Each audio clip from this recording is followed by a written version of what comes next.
नमस्कार, आप देख रहे हैं नेक्सन स्पोर्ट्स और मैं हूं लव कुमार। हमारे खास प्रोग्राम में आपका स्वागत है। आज इंडियन एयरफोर्स का बहुत बड़ा दिन है क्योंकि भारतीय सेना ने एक बार फिर से पाकिस्तान में घुसकर आतंकवादियों को एक बड़ा चेतावनी दे दी है, साथ में बमबारी की है और 300 से अधिक आतंकवादियों को मार गिराया है। पुलवामा में जिस तरीके से सीआरपीएफ के काफिले पे हमला हुआ था जिसमें 40 जवान शहीद हो गए थे, उसके बाद पूरे देश में गुस्सा था कि पाकिस्तान के खिलाफ भारत सरकार कड़ी कार्रवाई करे। वो आज एयरफोर्स ने करके दिखा दिया है। लेकिन यहाँ पे अब सबसे बड़ा सवाल है कि क्या भारत सरकार जब इतना बड़ा फैसला कर सकती है कि पाकिस्तान में एयरफोर्स को घुसने की इजाज़त दे दे और मार गिराने की बात कर दे, क्या वर्ल्ड कप खेलने को लेकर भी भारत सरकार इतना कठोर फैसला कर सकती है? इसी सब को लेकर बात करेंगे और एयरफोर्स ने आज जो कुछ किया उस पर भी हम चर्चा करेंगे। हमारे साथ अभिलाष जी हैं। सर, आज जो एयरफोर्स ने इतना बड़ा काम किया, इतना बड़ा दिन है, देशवासियों में खुशी की लहर है। जो गम था 14 फरवरी के बाद से आज वो खुशी में तब्दील हुआ है। आतंकवादियों के लिए एक कड़ा संदेश है, साथ में पाकिस्तान के लिए भी है। इस दिन को आप कैसे देख रहे हो? देखिए लव, सबसे पहली बात तो वायुसेना के जज्बे को सलाम है, क्योंकि जिस तरह से उन्होंने वहाँ पर घुसे और आतंकी ठिकानों को नेस्तनाबूद किया। हालांकि पाकिस्तान इस तरह की जो खबरें हम अभी देख रहे थे कि पाकिस्तान जो है वो इस चीज़ को मानने को तैयार नहीं है।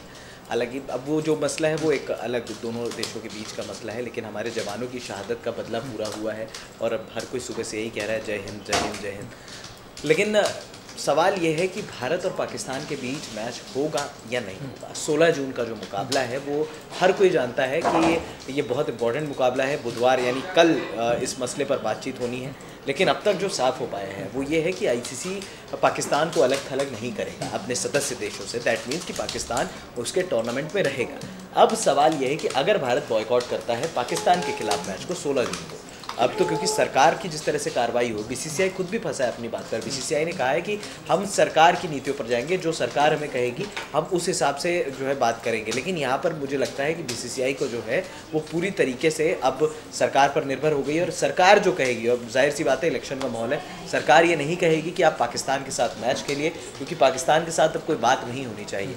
साफ तौर पर जिस तरह की चीज़ें अब जिस तरह का माहौल है, जिस तरह की चीज़ें देखने और सुनने को मिल रही हैं, मुझे लगता है कि यहाँ पर अब भारत और पाकिस्तान का मैच लगभग असंभव नज़र आ रहा है। असंभव नज़र आ रहा है क्योंकि भारत सरकार जो इतना बड़ा फैसला कर ले कि हम पाकिस्तान को उन्हीं के घर में घुस के मारेंगे, वो सरकार ये कभी नहीं बोल सकती कि हम पाकिस्तान के साथ वर्ल्ड कप का मैच खेलें। जब पहले ही देश में विरोध जताया जा रहा है कि इस मैच का पूरी तरीके से बाइकआउट कर देना चाहिए। कई दिग्गज खिलाड़ी भी बोल चुके हैं।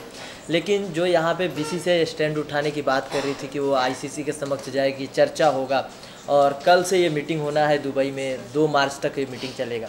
लेकिन उससे पहले जो खबर आई कि यहाँ पे आईसीसी इस बात प्रस्ताव पे चर्चा नहीं करेगा कि पाकिस्तान को बाहर किया जाए, ये बीसीसीआई के लिए बड़ा झटका हो सकता है। बिल्कुल, बीसीसीआई के लिए बड़ा झटका है। और दूसरी बात क्या है कि भारतीय टीम और बीसीसीआई का जो मसला है वो सदस्य देशों का भी एक जब होता है कि जब आप पोलिंग कराते हैं ना, तब आपके सदस्य देशों का वोट बड़ा ज़रूरी है। बीसीसीआई के रिश्ते नो डाउट बहुत बड़ी बात है, लेकिन हमको ये भी देखना पड़ेगा कि बाकी क्रिकेट बोर्ड्स के रिश्ते पाकिस्तान के साथ कैसे हों। सभी भले पाकिस्तान में वो खेलना नहीं चाहते हैं, लेकिन ऐसा नहीं कि उनके पाकिस्तान क्रिकेट बोर्ड्स के वो सीरीज़ नहीं खेलेंगे, क्योंकि ये 2 बायलैटरल सीरीज़ की बात है और यहाँ पर मुझे नहीं लगता कि भारत को जो है समर्थन मिलेगा।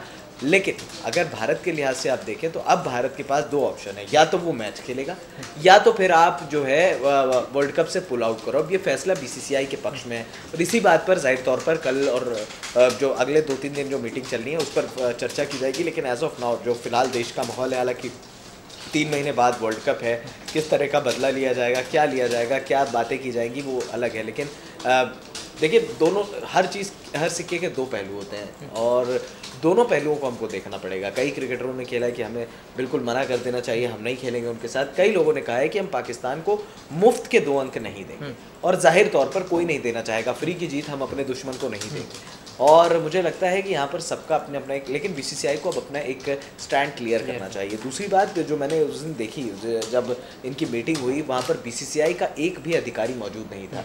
अब आप देखिए, जिस टीम में विराट कोहली खेल रहे हो, जिस टीम में रोहित शर्मा खेल रहे हो, जिस टीम में महेंद्र सिंह धोनी जैसा टॉप खिलाड़ी खेल रहा हो, उसको ऐसा सीओए गवर्न कर रहा है। जाहिर तौर पर हो सकता है कि वर्ल्ड कप तक सीओए रहे भी ना, क्योंकि अब तक जो अनुराग ठाकुर और उनकी जो पैनल डिस्कस कर रही है, हो सकता है सीओए रहे भी ना। लेकिन फिलहाल जो बीसीसीआई गवर्न करने वाले लोग हैं, जो बीसीसीआई के लोग हैं, अनिरुद्ध चौधरी हो गए, सीके खन्ना हो गए, इन लोगों से क्यों नहीं बात की गई, इन लोग से मशवरा क्यों नहीं किया गया, ये लोग वहाँ पर क्यों नहीं थे उस मीटिंग में मौजूद। आप साफ तौर पर कहते हैं कि नहीं भाई हम नहीं खेलेंगे, हमारा एक अलग जो है हम पुल आउट करेंगे, और भारत एक बार पुल आउट करेगा तो आईसीसी को भी पता है कि भारतीय टीम को कोई नुकसान नहीं है, नुकसान इनको है, क्योंकि आपके 60 to 70% स्पॉन्सर अपना हाथ खींच लेंगे अगर भारत वर्ल्ड कप नहीं खेलेगा।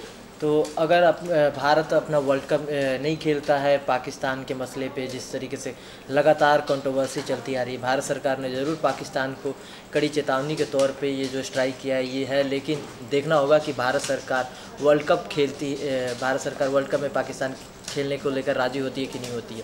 लेकिन अगर भारत वर्ल्ड कप खेलता है तो यहाँ पे चांसेस क्या है, टीम कितनी मजबूत है, एफर्ट लगा सकती है और वर्ल्ड कप अपने नाम कर सकती है।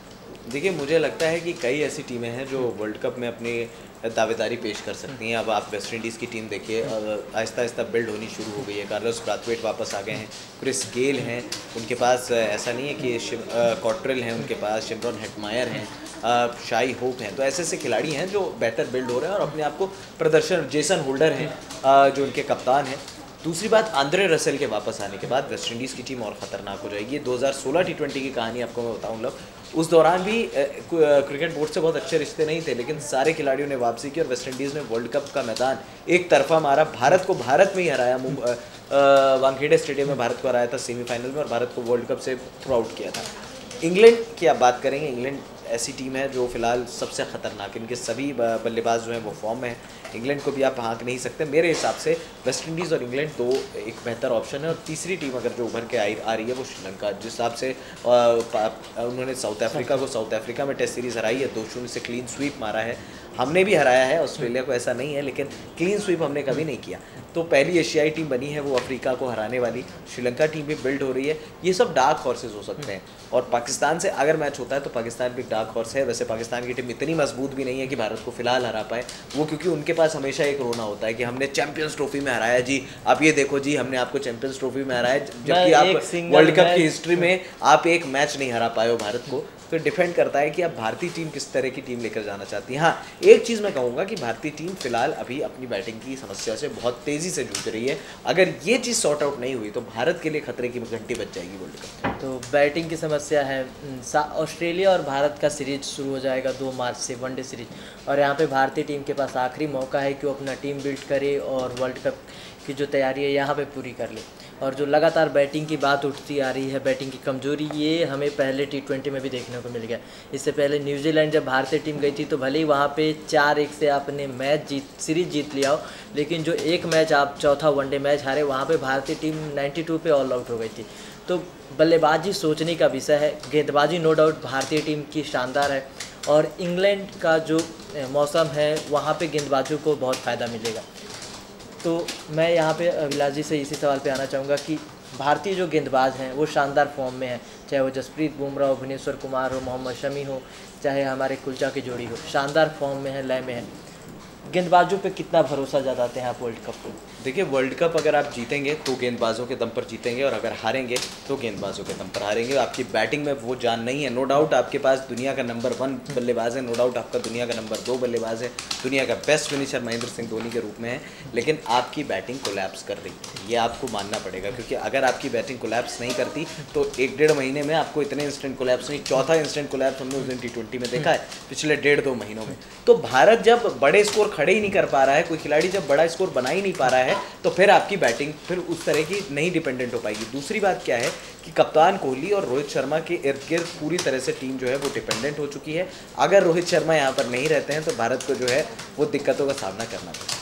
तो रोहित शर्मा, विराट कोहली और शिखर धवन, अगर 3 ये टॉप ऑर्डर अगर आउट हो जाता है, यही हमने चैंपियंस ट्रॉफी में भी देखा था, पाकिस्तान ने इसी कमजोरी का फ़ायदा उठाया और उसके बाद पूरी भारतीय टीम ढह गई और चैंपियंस ट्रॉफी में हमें हार का सामना करना पड़ा था। भारतीय टीम अपनी इस कमजोरी को जाहिर सी बात है दूर करने की लगातार कोशिश कर रही है। देखना होगा कि भारतीय टीम कितनी जल्दी इस कमजोरी से दूर हो जाती है।